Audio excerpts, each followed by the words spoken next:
Today, I want to tell you a story so brutal it leaves scars on the soul, set against the burning silence of the Old West, where dust, blood, and destiny collide. It's a place where freedom is paid for in pain, and one wrong step can bind a life forever. This story begins with a single betrayal, small enough to be dismissed, but powerful enough to change the course of a woman's fate. Before we kick off this adventure, don't forget to hit like on the video and let us know in the comments where you're watching from. Under a low, weeping Texas sky, winter pressed down on the land without pause. The soil on Orrin Ashen's grave was still raw and dark, soaked by 3 straight days of rain, as if the earth itself had chosen to mourn him. He had been a man shaped by the ground he worked, steady, patient, honest. His death came slowly, a wasting sickness that hollowed him from the inside out, leaving rust-scented coughs in folded cloth and long nights of shallow breath. Leora Ashen remained by the grave long after the last neighbors drifted away. At 28, she was already considered past her prime by frontier standards, too old for hopeful courtships and easy promises. That had never troubled her. Leora had never been made for softness. She studied her hands. They were not pale or smooth, not the hands of a parlor woman. Green stains marked her cuticles from sage and crushed willow bark. Her palms were rough from digging roots, grinding poultices, stitching flesh. Orrin had taught her that the land held remedies for nearly everything, if a person had the nerve to look for them. He had taught her how to heal. But as Leora turned back toward the ranch house, the wide, ashen homestead resting at the edge of a green valley, she knew there was no plant, no salve, no bitter tea that could treat what waited for her inside. That illness had a name: Mabel Thornwick. Her stepmother stood on the porch, watching Leora's slow walk from the grave. Mabel was beautiful in the way polished stone is beautiful. Cold, rigid, untouched by mercy. She wore widow's black not as grief, but as armor, every line of her posture sharpened by control. "You've been out there too long," Mabel said when Leora reached the steps. Her voice was precise, thin as a blade. "There's work to be done. The ledgers won't balance themselves." The house had changed overnight. What once held warmth, laughter, and pipe smoke had turned quiet and sharp-edged. Silence clung to the walls. Calculation lived in every corner. For 3 months, Mabel moved through the rooms like a general occupying conquered ground. Leora tried to keep peace. She took the small room near the back stairs. She cooked meals eaten without conversation. She brewed calming teas for Mabel's nerves. All the while, she understood the truth clearly. To Mabel Thornwick, Leora was not family. She was a problem, not a daughter, but a liability, a living remnant of a former life that needed to be erased. The end of that old life came one evening at dinner. Mabel set her fork onto fine china with a careful, deliberate clink, and lifted her eyes. "I found a solution for you," she said. "Leora," she said, touching a napkin to her lips. "A cousin of mine lives up north. He's a widower. He needs a wife to run his household. You'll leave tomorrow." Leora didn't flinch. She knew Mabel Thornwick had no cousins up north. She knew the story was silk wrapped around a blade. But she also knew this: without her father, she had no lawful claim to the roof over her head. "I won't go," Leora said quietly. Mabel smiled. It was the kind of smile that never reached the eyes. "Oh, my dear, this isn't a request." The truth came 2 nights later. Under a moonless sky, it wasn't a suitor's carriage that rolled up to the ranch. It was a heavy canvas-covered wagon, dragged by 2 mules as worn and mean as the man holding the reins. The man who climbed down was Garrick Holt. He smelled of stale tobacco, unwashed leather, and something worse. Cruelty clung to him like dust. He didn't look at Leora as a woman. He looked at her as stock. He circled her in the parlor, boots tracking mud across the rug, eyes weighing her hips, her shoulders, her stance. "Old for a bride," Holt grunted. "But she's strong. That sells in the territories." The blood drained from Leora's face. She turned to Mabel, who stood by the fireplace, calmly counting a stack of banknotes. "You sold me," Leora whispered.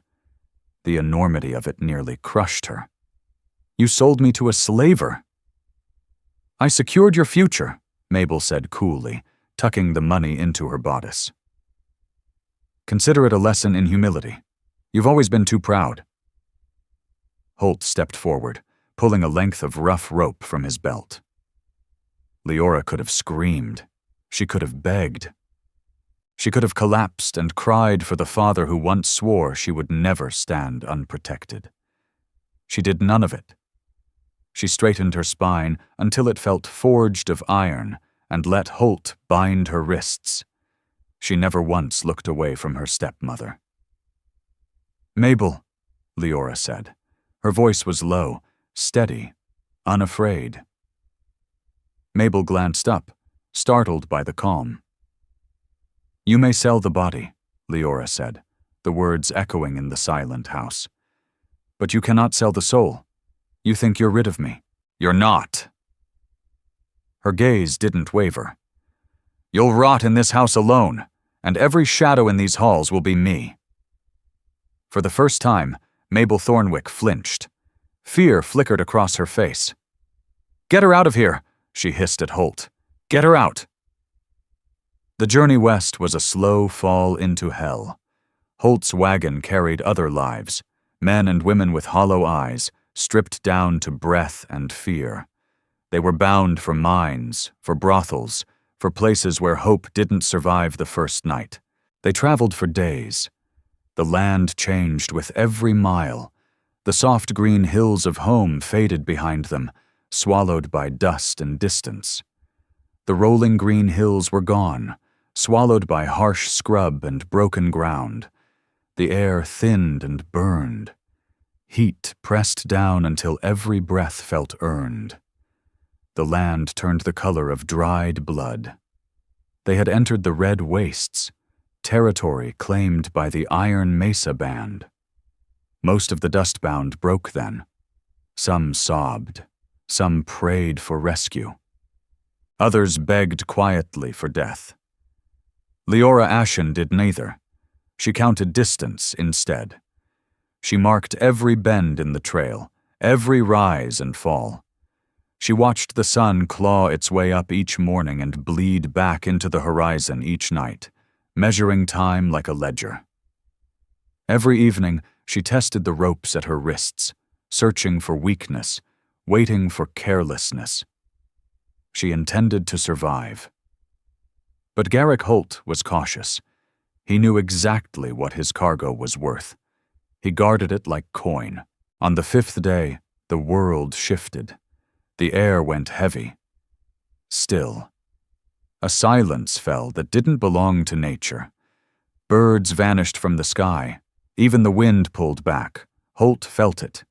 He hauled the mules to a stop beside a dry wash, eyes snapping to the sandstone ridges that rose on both sides of the trail like broken teeth. "Quiet," he hissed. "Not a sound." Too late. They never heard the horses. One moment the ridgeline was empty. The next, 6 dark shapes stood outlined against the blinding sun, as if the stone itself had grown riders. They sat unmoving in their saddles, so still it chilled the blood. That silence was worse than any scream. Holt fumbled for his rifle, hands slick with panic. "Get back!" he shouted, voice splitting. "I have a permit, I have—" An arrow slammed into the wagon seat, inches from his leg. The rifle fell. Holt folded inward, whimpering like a beaten animal. The riders descended. They moved like water. Smooth, unstoppable. They circled the wagon, ponies churning up clouds of red dust that burned Leora's throat. Then the ring parted. One rider stepped forward. He was not like the others. He rode a black stallion wild as lightning. No war paint marked his skin. Only a plain shirt, buckskin leggings, dark hair bound back from a face cut hard as stone. Unyielding, unreadable, striking in a way that ached to witness. This was Rex, the ghost of the canyons. Leora's heart slammed against her ribs, but she lifted her chin and held his gaze. Rex didn't look at Holt. He didn't glance at the mules or the supplies. His eyes swept the wagon, cold and deliberate, counting breath, weight, worth. He was searching.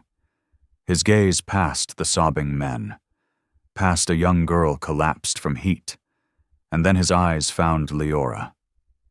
The world seemed to stop. Dust settled. Sound drained away. A sharp jolt ran through her, an electric shock that had nothing to do with fear. He studied her. Not with hunger, not with the greedy measure of a trafficker like Garrick Holt. There was something else in his gaze. Recognition. His eyes tightened, just slightly. He took in the dirt smeared across her cheek, the rope biting into her wrists, the stubborn angle of her jaw that refused to bow. One of the Iron Mesa band lifted a lance, tipping it toward the mules in a silent question about spoils. Rex raised a hand. The motion was small. The authority behind it was final. The warriors froze. Rex never broke eye contact with Leora Ashen. He extended one calloused finger and pointed straight at her chest. "Her," he said. His voice was low and rough, like stone grinding against stone. Holt jerked his head up, shaking. "Take her. Take them all. Just let me—" Rex cut him off, with a look alone. He turned back to his men, the choice already settled. "Only her." As the sun hammered the red rock and dust curled around her boots, Leora understood two things at once. First, she had been traded from one monster to another. Second, for the first time in her life, someone was truly seeing her. The ride into the stronghold blurred into heat and grit. The trail twisted through canyons so tight the sky became a jagged strip of blue overhead. Leora expected chaos, a den of shouting, blood, and cruelty. She had heard the stories whispered behind teacups in town, tales of savage camps and lawless violence. She braced herself for screams, for disorder, for brutality. Instead, when the canyon opened to reveal the hidden settlement tucked between sandstone walls, silence greeted her. Not emptiness, but control. The camp breathed like a living thing, steady and deliberate. Shelters were placed with care, set where wind could not steal their warmth. Fire pits were dug clean and precise. Children did not shriek and scatter. They moved with purpose, watching the riders return with wide, dark eyes. Women worked hides and ground corn, their hands moving in quiet rhythm, patterns shaped by generations. Rex signaled, and the riders dispersed. He did not shove Leora from the horse. He waited until she slid down on her own, legs trembling from the long ride. He said nothing. He only gestured toward an older woman standing near the center of the camp. Leora would later learn her name was Isela. Isela was small, her skin lined like dried riverbeds cut into the land. Her eyes, sharp as flint, swept over Leora without warmth or cruelty, only judgment. She circled Leora once, slow and deliberate, weighing her as one might weigh a tool. Like a rancher judging a new mare, Isela finished her slow circle, then shoved a woven basket into Leora Ashen's chest. "You have hands," Isela said. Her English was rough with accent, but the meaning was sharp. "Use them." There were no chains, no locked room, only the endless, crushing desert stretching in every direction, a prison without walls. Leora understood quickly that fleeing into that wilderness without water or a horse would be a slower, crueler way to die. So she worked. She expected cruelty. She braced for blows, for the hard grip of a captor. Instead, she was given tasks. Isela set her grinding corn, hauling water from a spring that seeped out of the stone, scrubbing hides laid out to cure, thick with the smell of salt and earth. It was brutal labor, the kind that made muscles burn and hum with pain before noon. But it was honest. It wasn't so different from the days Leora had spent on her father's ranch, before Mabel Thornwick turned that house into a quiet battlefield of secrets and schemes. While her hands labored, her eyes stayed alert. She watched him. Rex was a figure of quiet terror among his people. Leora noticed how younger warriors stiffened when he passed. He never raised his voice. He never had to. Authority clung to him like a second skin, heavy, unquestioned. When a dispute flared over a horse, Rex didn't shout. He stepped between the men, spoke 3 low words, and the argument vanished like fog burned off by sun. Disciplined, dangerous, a man forged from iron and restraint. And yet, where Leora was concerned, he was a shadow. He never spoke to her, never ate near her fire. He slept at the far edge of camp, close to the horses. To anyone watching, she would have seemed invisible to him. Just another mouth to feed, another pair of working hands. But Leora noticed what others missed. Her share of meat at dusk was always a little heavier than the rest. When rougher, half-drunk men from a neighboring band came to trade, 2 of Rex's most trusted guards quietly stationed themselves within arm's reach of where she worked. No one touched her. No one threatened her. He was the monster from the stories, and yet he watched her like a sentinel. She noticed something else, too. It was the rainy season, when thunderheads stacked purple and bruised along the horizon. On damp days, when the chill settled deep into the canyon walls, she saw Rex rub his left shoulder. A small, controlled motion, a flicker of pain he tried to deny. His hand drifted there as if pulled by memory. Once, by the creek, when he washed stripped to the waist, she saw it. A scar. Not clean. Not neat. The scar was brutal, jagged and misshapen, rising from his shoulder blade and twisting up the side of his neck before vanishing into his hairline. It was the kind of wound that should have ended a man, a mark left by violence that had come close to finishing its work. Leora Ashen locked those details away, stacking them in her mind like split firewood. She didn't know what they meant, and she told herself she didn't care. He was still her captor. This camp, no matter how ordered, was still a cage. And Leora Ashen had never been meant to live as a bird behind invisible bars. Days slid into a week stretched into 2. The moon thinned night by night, shaved down until the sky became a black velvet sheet with no light to guide it. This was the moment. Leora had been patient. She had been obedient. She had let them believe she'd bent to the yoke. Each time she fetched water, she drank a little extra. Each time she cleaned hides, she counted steps and watched the rotation of guards. She learned the rhythm of the camp. Just before dawn, everything sank into its deepest sleep. Fires burned low to embers. The sentries on the ridgeline grew heavy-eyed. On the night the moon vanished, Leora moved. She had stolen 2 water skins days earlier and hidden them beneath a stack of firewood near the camp's edge. She wrapped her boots in strips torn from her petticoat to soften her steps and slipped through the dark. She passed Isela where the older woman slept, breathing slow and even. She glided past the dying fire, past the dogs curled tight in the ashes. Her heart hammered so loud she feared it might wake the dead. But the camp slept on. At the edge of the settlement, the desert opened before her. Vast, empty, devouring. She grabbed the waterskins, slung them over her shoulder, and ran. She didn't look back. She scrambled up the scree slope, loose stone clawing at her skirts. Her breath tore from her chest in burning gasps. She climbed, fingers scraping raw against sandstone, nails splitting as she dragged herself upward. Freedom waited just beyond the crest. If she reached the high ground, she could read the stars. She could find the trade road. She could reach a town where Mabel Thornwick's name meant nothing. She crested the ridge.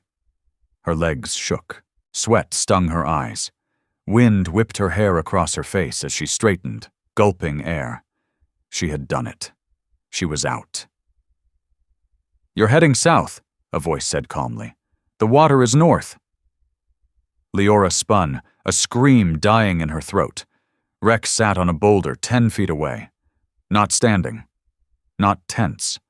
One leg drawn up, one arm resting loose against his knee. His horse was nowhere in sight. He hadn't chased her. He had been waiting. The realization struck her like a blow to the chest. He knew. He had always known she would run. He had known exactly where she would go. Leora Ashen backed away, her hands curling into fists. "How long?" she demanded. Her voice trembled with fury and raw adrenaline. "How long have you been watching me?" "I am always watching," Rex said. His tone was even, stripped of the anger she expected. He rose slowly, unfolding his full height against the star-starved sky. "Why didn't you stop me in the camp?" she snapped. "Why let me climb all this way?" "Because a horse has to run," he said, his words measured, almost distant, "until it learns the fence isn't made of wood, but of the world itself." She shook with rage. "You wanted me to see the emptiness, to understand there's nowhere to go." "I'd rather die out there than live as a slave," Leora shot back. She stepped toward the edge, a reckless challenge carved in her stance. "So go on. Kill me, or let me go. I won't be a pet. I won't be a trophy you keep on a shelf." Rex stepped into the starlight, the moon long gone. He looked at her, and for the first time she saw something on his face that unsettled her. It wasn't mockery, it wasn't fury, it was patience. "You are neither," he said quietly. "You are not a pet. You are not a slave." "Then what am I?" Leora cried, the frustration breaking loose. "I'm here against my will. Your men bound me. What am I?" Rex took a single step closer, close enough to crowd her space. But he didn't touch her. He only looked down, his dark eyes reflecting the vast hollow of the sky. "You are a guest," he said, "who does not yet know she is home." The words hung in the cold air, strange, unsettling, almost absurd. Home, this dusty, alien place. "You're insane," Leora whispered. Rex gave a small nod. "Maybe?" Then he noticed her shiver. He reached up and unclasped the heavy buffalo hide cloak from his shoulders. Leora flinched, bracing for restraint. Instead, he draped the cloak around her. It was thick, warm. It carried his scent, sage, wood smoke, rain. "Walk," he said. He didn't drag her. He didn't bind her. He turned and started down the gentle slope toward the camp. And Leora followed. Not because she chose to, but because the fight had bled out of her, replaced by a deep, disorienting confusion. He matched his long strides to her shorter ones, moving beside her as if they were equals. He treated her not like a captured runaway, but like a companion on an evening walk. That unsettled her more than violence ever could. Violence she understood. Violence she could hate. This quiet steadiness, this refusal to punish, was a riddle she couldn't solve. And Leora Ashen had never been able to resist a riddle. Life in the camp resumed its rhythm. But something fundamental had shifted. The camp watched her with new eyes now. They knew she had tried to run, and they knew she had been brought back without a single punishment laid on her. The mystery of Leora Ashen deepened. 3 days later, it shattered. It happened in the furnace heat of the afternoon. A hunting party came back in disorder, voices raised, horses stamping hard. The steady calm of the camp broke apart. Leora looked up from her work and saw 2 warriors half carrying a third between them. He was barely 18, a boy still wearing a man's weapons. His skin had gone gray with shock. His leg was ruined with blood. "A boar!" one of the men shouted. "It turned on him." They laid him beside the central fire. Panic rippled outward. Women cried out. Fear spread fast. Isela was already shouting for the medicine man. The answer came back hard and final. He was 2 days away, visiting another band. The boy was bleeding out. The gash in his thigh was deep and torn, jagged and terrifyingly close to the femoral artery. The men tried to bind it, but they were warriors, trained to make wounds, not mend them. Their hands were rough, their pressure desperate. Leora stood. She didn't pause to think. She didn't weigh risk. The instinct her father had burned into her, the instinct living in her green-stained fingers, rose up and took control. She pushed through the crowd. A warrior stepped in her path, snarling. Leora shoved him aside with a force that startled them both. "Move," she ordered. Her voice was not the quiet tone of a captive. It was the hard, unyielding voice of a doctor. She dropped to her knees beside the boy. The stench of blood and fear was thick, but her mind sharpened. Everything narrowed to the wound. "I need hot water," she barked, snapping her gaze up at Isela. "Boiling. Now. And bring my basket. Yarrow root. A needle. A bone needle and sinew."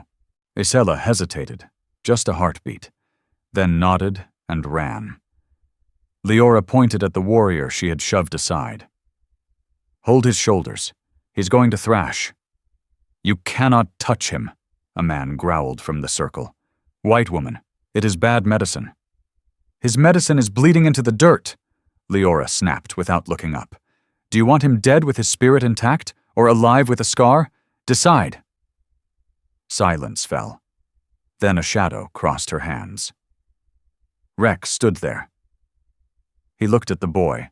He looked at Leora, her hands already buried deep in torn flesh, stopping the flow. "Do as she says," Rex ordered. His voice was low, but it struck like thunder. The camp moved. Water arrived. The basket was placed beside her. For the next hour, Leora Ashen ceased to exist. There was only the healer. Leora cleaned the wound, steady and relentless, ignoring the boy's screams as she flushed dirt and boar bristles from torn flesh. She packed the gash with a poultice of crushed yarrow to slow the bleeding. Then she took the needle. "Hold him," she said softly. She stitched the flesh closed. Her hands, so often tense under captivity, were unshakable now. Each pass of sinew was exact. Every knot held firm. She worked with a focus so complete it felt reverent, as if nothing else in the world existed but keeping life tethered to the body. Rex watched from just beyond the ring of firelight, arms folded. He saw how she wiped sweat from her brow with her shoulder, careful not to foul her hands. He saw her voice change, command turning gentle, as she murmured calming nonsense meant only to steady a frightened boy. He wasn't watching her face, not the line of her throat or the color of her eyes. He was watching her mastery. In a land where death waited patiently for mistakes, the ability to demand life stay was a power greater than any rifle. When the final stitch was tied, Leora Ashen leaned back on her heels, drained. Blood darkened her dress. Loose strands had slipped free from her braid. She looked untamed, fearsome, and extraordinary. The boy slept, breath slow and even. He would live. Leora lifted her gaze and met Rex's across the fire. The uncertainty was gone from his eyes. In its place burned something fierce, and something close to relief. That night, the camp settled again, but the silence had changed. It was no longer tense. It carried gratitude. Leora sat by her small fire, scrubbing dried blood from her hands with a damp cloth. She was too tired to eat. She stared into the flames, replaying the work in her mind, judging every stitch. She heard footsteps and didn't flinch. She knew who it was. Rex lowered himself across the fire from her. He said nothing at first, only stirred the embers with a stick, sending sparks climbing into the dark. "He will walk again," Rex said. It wasn't a question. "He'll limp," Leora answered, her voice rough. "But he'll walk. If infection doesn't claim him, he'll live." "It won't," Rex said. "You have good hands." Leora let out a short, bitter laugh. "My stepmother called them dirty," she said. "She said a lady's hands should never touch blood." "Your stepmother is a fool," Rex replied. "Hands that heal are the only hands that matter." Silence fell between them, thick with the weight of the day. Then, slowly, Rex began unfastening his shirt. Leora stiffened. "What are you doing?" "Showing you?" he said. He pulled the fabric aside, exposing his left shoulder. In the flicker of firelight, the scar she had glimpsed by the creek revealed itself fully. It was brutal, a twisted mass of keloid flesh and pale seams, white lines crossing old damage like a map of violence that had nearly claimed him. It was a map of pain that began at his collarbone and ripped its way upward. But Leora Ashen wasn't studying the violence of the scar itself. She was studying the stitches. Tiny, pale marks traced the jagged edges, old, sun-faded, softened by time. Yet the pattern was unmistakable. A very specific knot. A double-loop knot used only when skin was pulled tight under strain. Her father's knot. A method Oren Ashen had devised himself. A technique he had taught no one but her. Leora's breath caught. The world seemed to tilt beneath her feet. The sounds of the camp drained away until there was nothing left but the roar of blood in her ears. Memory struck her with physical force. 4 years earlier. A night thick with ozone and the promise of disaster. A storm had torn into the Ashen ranch, ripping shingles from the roof, staining the sky a bruised purple. Leora, 24 then, had gone to the barn to check on a mare about to foal. The barn door had been swinging open, slamming in the wind. Inside, curled in the straw of the far stall, was a man. Barely conscious, soaked in rain and blood. Shot, but the bullet wound was not the worst of it. He had been dragged. By a horse, perhaps, or by men. His shoulder was split open to the bone. He was Apache. She had known by his clothes, by the moccasins. She should have run, should have called for her father, should have screamed for help. But she had looked at his face, contorted with pain, eyes bright with fever and fear. A wolf caught in a trap, waiting for the final blow. Leora hadn't run. She had bolted the barn door. She brought a lantern. She brought her kit. For hours, while the storm howled outside and drowned his groans, she worked. She cleaned the wound. Drew ruined flesh together using her father's special knot. She fed him water from a ladle. He watched her the entire time. Dark eyes. Intense. Burning with fevered awareness. He spoke no English, but his gaze followed every movement of her hands. Just before dawn, the fever broke. He slipped into deep sleep. Leora had gone to the house to fetch food. When she returned, he was gone. Vanished into the morning mist. Only blood-darkened straw remained, proof he had ever existed. Leora blinked, dragged back into the present by the crackle of fire.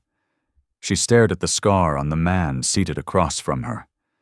Her gaze traced the old wound upward, then lifted to his face.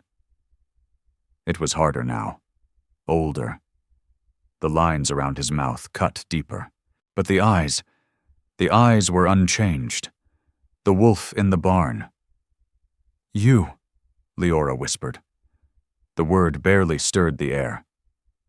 "You were the one in the storm." Rex watched her, his expression shifting, softening, as understanding settled between them. The mask of the war leader slipped, revealing the man beneath it. "I didn't know if you would remember," Rex said quietly. "It was a dark night. And I was not myself." "I remember," Leora Ashen said. Her voice shook despite her effort to steady it. "I remember the wound. I remember you. I thought you were a dream. I thought I made you up." "I was no dream," Rex replied. He leaned forward, firelight flickering across his eyes. "And neither were you. You saved my life." He held her gaze. "My men left me for dead after the ambush. You gave me back my breath." The truth struck her all at once, the final pieces snapping into place. "That's why you stopped the attack on the wagon," Leora said slowly. "That's why you didn't let them touch me. That's why you brought me here." "I have looked for you," Rex admitted, his voice roughened by memory. "For 4 years, I watched the trading posts, the wagons. I searched for the woman with steady hands and eyes like winter sky." He reached for her then. For the first time since her capture, he touched her. He took her hand, rough, stained, capable, and turned it palm up, tracing the calluses with his thumb. "I did not take a captive on that trail," he said. "I found my savior." Leora stared at their joined hands, at the man she had feared, the man she had hated, the man she had once saved without knowing his name. The fear ebbed away, replaced by something vast and inevitable. A thread spun in a barn 4 years earlier had been pulled tight, dragging them both across desert and time to this fire, to this moment. She had never been a prisoner. She had been a debt. And as she looked into Rex's eyes, she understood the payment he meant to offer was not coin, not freedom. It was himself. The days after the truth came out were not marked by grand vows or loud celebration. They were marked by something far rarer, the quiet death of fear. The invisible walls that had shaped Leora's life in the canyon dissolved. There was no talk of guards, no watchful tracking by Isela when she walked near the camp's edge. Leora walked freely. She went alone to the creek to wash her hair. She climbed the lower ridges to gather sage and juniper, her figure outlined against red stone, and no one stopped her. She was no longer a captive. She was something else entirely. Something the camp had never quite named. The greatest change, though, lay between her and Rex. What grew between them did not arrive in a rush of hunger or reckless passion. That was the way of children. A flash flood that tore through the banks and vanished. What grew here was slower. A deep burning fire, rooted in hardwood, glowing steady and hot through even the coldest night. They began to talk in the long, violet evenings. After the work was finished and the horses were settled, they would sit, sometimes by his fire, sometimes by hers. They spoke of the worlds they came from. 2 universes running side by side, divided by a gulf of misunderstanding. Leora Ashen told him about the ranch, about Orin Ashen's gentle hands, about the slow suffocation of the parlor, and the cold, marble ambition of Mabel Thornwick. She told him how she had always felt too large for the rooms she was forced to live in, too loud for the careful silences demanded of a proper lady. Rex told her about the mountains, about Usen, the creator, and the spirits that lived in wind and lightning. He spoke of leadership, the weight of being the one who must never bend, who must stand like stone while waves break against him. In those conversations, they found a quiet, unexpected equality. He was a warrior shaped by conflict. She was a healer bound by duty. Both had been lonely in crowded places. Both had waited to be understood. The romance lived in small things. It was the way Rex would wordlessly sharpen her skinning knife and hand it back with a nod. Respect, not possession. It was the way Leora brewed willowbark tea when she saw him favoring his shoulder, setting the cup beside him without comment. Care without demand. It was a brief touch when passing a waterskin, a shared glance across the council fire that said, "I see you. I know you." For a woman who had been treated as property, this recognition was more intoxicating than wine. She was not merely wanted, she was valued. But the world beyond the canyon did not forget them. It came 3 weeks later, riding on a wind that smelled of dust and trouble. Scouts galloped into camp, horses foaming, and went straight to Rex. Their voices were rapid, urgent. Leora didn't understand the words, but she saw Rex's face harden. The gentleness vanished. The ghost returned. He stood, hand going to the knife at his belt, and looked at Leora, his expression closed, unreadable. "Stay here," he said. He rode out with 6 men. They were gone for 3 hours. When they returned, they dragged something behind them. It was Garrick Holt, the man who had bought Leora. The man who had driven the wagon into hell now knelt in the dirt of the central clearing, bound, filthy, shaking with terror. He had been caught trying to cross the territory again, greed dragging him back toward the same pit of human misery. The camp gathered. The air thickened with the promise of violence. Holt wept, babbling pleas no one understood, and no one cared to hear. Rex dismounted and walked to him. He kicked Holt, not in rage but with cold contempt, rolling him onto his back. Then Rex turned to Leora. He drew his knife, heavy and deliberate, the blade catching the dying light. The knife had a bone handle, worn smooth by years of use. Its edge gleamed, razor sharp. Rex stepped toward Leora Ashen and held it out to her, handle first. "He is yours," he said. His voice carried to every corner of the canyon. "He bought you like a mule, dragged you through the dust. His blood is yours to spill.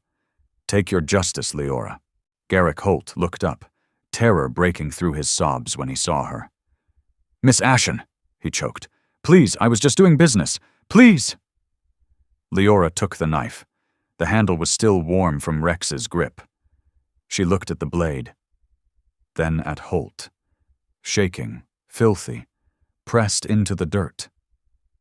The camp went silent. They expected her to end it. This was the law of the land. Blood for blood. Leora walked to him and stood over his bowed head, the shadow of vengeance stretching long. She remembered the ropes cutting her wrists, Mabel Thornwick's cold smile, the hollow eyes of the other dust-bound. She knelt, brought the blade close to Holt's throat. He squeezed his eyes shut, sobbing. But the cut never came. Leora rose. She looked at the knife, then at Rex. "No," she said. A ripple of confusion moved through the iron mesa band. Rex frowned slightly, studying her. "He deserves to die," he said. "He does," Leora agreed, her voice hard as winter ice. "But if I kill him, his suffering ends in a heartbeat, and I become just another violent thing in a violent world." She turned back to Holt. "Killing you is too easy. I don't want your blood. I want your ruin." She looked to Isella. "Bring parchment, bring charcoal, and bring the saddlebags from his horse." For the next hour, Leora performed a different kind of surgery. With the knife as her authority, she forced Holt to write. Not just a confession of his trade, but of his partner's. Every transaction, every name, every date. And most important of all, she made him write the name of the woman who sold her stepdaughter to settle a debt. When he finished, she made him sign it. Then she emptied his saddlebags, gold dust, silver coins, thick stacks of banknotes, and tossed them to the women of the camp. "Burn the rest," she ordered. She returned to Holt and pinned the confession to his coat with a cactus spine. "Rex," she said, turning, "take his horse, his boots, his water. Ride him to the edge of the territory, 10 miles from Presidio. Leave him there." Rex stared at her. Then, slowly, a dark smile curved across his face. He understood. "He'll have to walk into town," Rex said quietly. "Barefoot."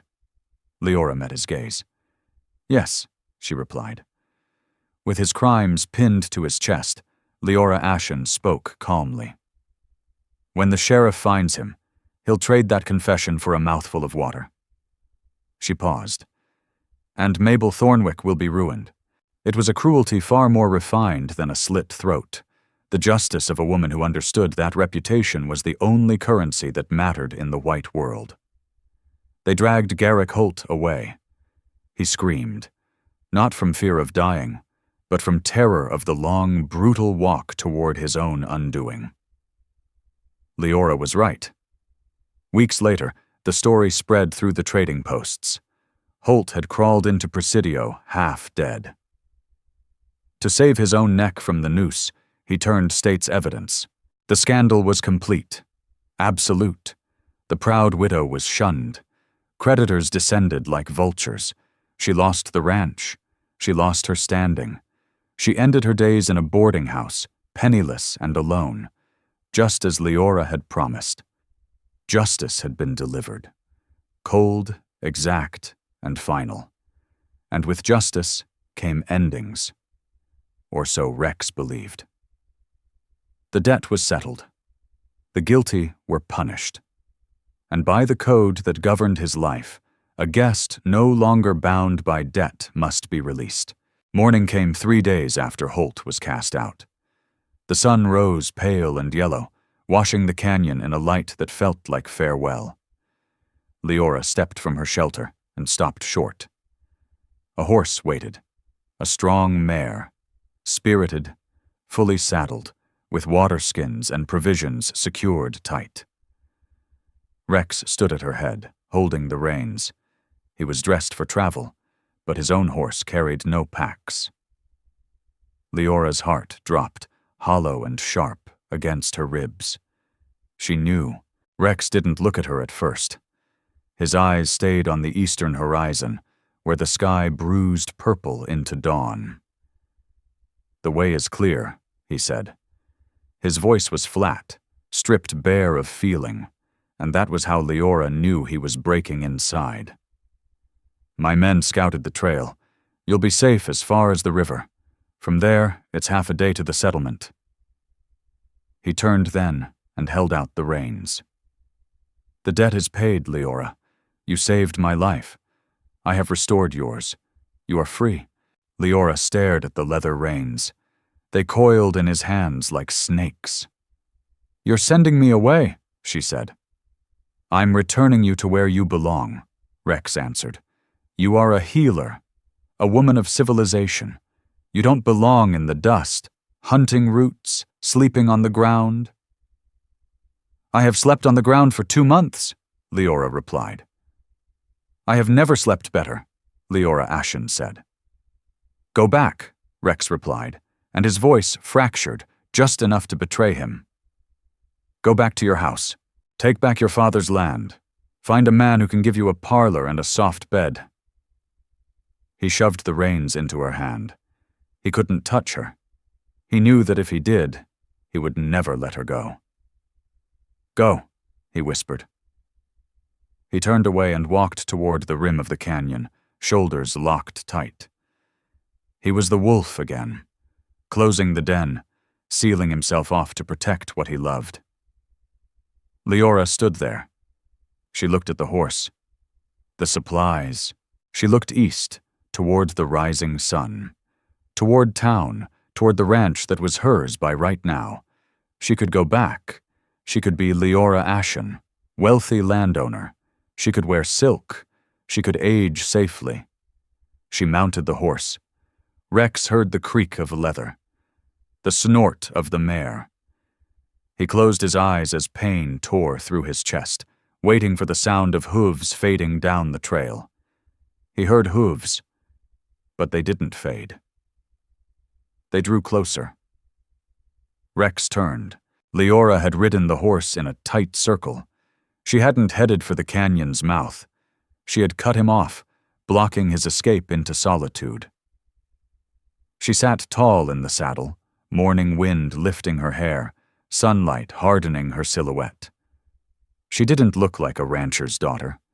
She looked like a sovereign of the high desert. "You offer me freedom," Leora said, her voice clear in the dawn. "I do," Rex answered, confused. "You think freedom is a house?" she asked. "A town where people whisper behind their hands? A life measured by tea times and church bells?" She shook her head. "My world was a cage, Rex. Velvet-lined, polite, suffocating." She leaned forward, hands resting on the saddle horn. "You gave me the open sky. You gave me the work of my hands. You gave me respect. Why would I trade freedom for a parlor?" Rex stared at her. Something dangerous and untamed flared in his chest. "It is a hard life," he said. "It is cold. It is dangerous. We are hunted." "Then we will be hunted together," Leora said. She swung down from the saddle and landed in the dust, inches from him. She didn't wait for permission. She stepped into the space no one else dared to cross. "I choose," she said softly. "I choose the dust. I choose the fire. I choose you." Rex exhaled, a sound that broke like a sob. The restraint collapsed. The discipline gave way. He reached for her. He pulled her into him with a force born of relief and fear all at once. His arms locked around her, and he pressed his face into her hair, as if anchoring himself to something real. Leora Ashen held him just as tightly, fists clenched in his shirt, grounding herself in the only home she had ever truly chosen. There was no fairy tale ending, no spells, no easy promises, only a man and a woman standing in the red dust of the canyon, choosing each other in defiance of the world. As the sun crested the ridge and poured gold across the stone, Leora let the ghost of the girl she had been slip away. The frightened daughter, the obedient captive, the woman shaped by other people's rules. Some would later say she was lost to the wild that morning. In the towns beyond the canyon, her name would be whispered like a warning. A girl taken by savages, vanished and forgotten. But those who understand the language of wind and silence know the truth. Those who recognize the hidden geography of the heart know better. She was not lost. She was found. This is the truth of the healer's debt, that sometimes the worst days of our lives are nothing more than the wagons that carry us toward destiny. That home is not a roof or a locked door or a polite life mapped out in advance. Home is the place where you are seen, where you are valued, and where you are free. Finally, let me send my deep thanks to you. Thank you for listening. If this story has touched your heart, I invite you to stay with us to discover more true tales of the Wild West, stories that honor resilience, tenderness, and the spirit that God placed in those who blazed the trail. Subscribe, share, leave your thoughts in the comments, and join us once again to journey across this untamed land. Thank you. Aviso legal. Disclaimer. These stories are crafted purely for entertainment and may contain imaginative additions or dramatic interpretations inspired by old frontier eras. We use AI-based resources, voice, imagery, and drafting as part of our creative process. But every final detail is carefully reviewed and shaped by human effort to preserve emotional depth and authenticity. We strictly follow YouTube's rules regarding AI-generated content and refrain from deepfakes, altered identities, or misleading representations. All images, sounds, and related materials are lawfully obtained. Please do not reuse, modify, or distribute any portion of this content without written permission. Thank you for valuing creativity, respect, and original work.